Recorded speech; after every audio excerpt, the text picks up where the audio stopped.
Crystal না, bracelet না পরেও ক্রিস্টালকে আমরা অনেকভাবে ইউটিলাইজ করতে পারি।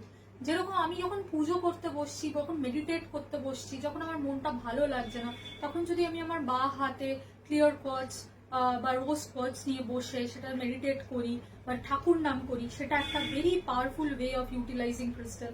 তাছাড়া আমি আমার বাড়িতে ক্রিস্টাল ব্ল্যাক টার্মালাইন সবসময় রেখে দিতে পারি টু অ্যাভয়েড নেগেটিভ এনার্জি।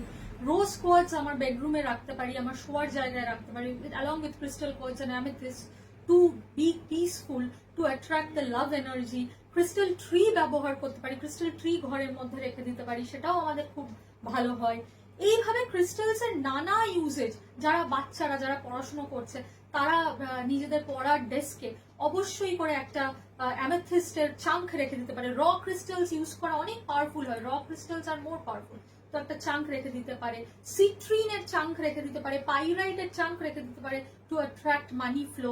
সেটার সাউথ ইস্ট কর্নারে একটা সিট্রিনের চাঙ্ক আর মানি পাইরাইটের চাঙ্ক রেখে দিতে পারে। ব্ল্যাক টার্মালিন প্রত্যেকটা ঘরে রাখা উচিত to avoid all kinds of negativity. ব্যাগে ছোট্ট ছোট্ট সিট্রিনের চাঙ্ক রেখে দেওয়া, এইভাবে অনেকভাবে ইউটিলাইজ করা যায় crystals without wearing crystal bracelet. Thank you very much.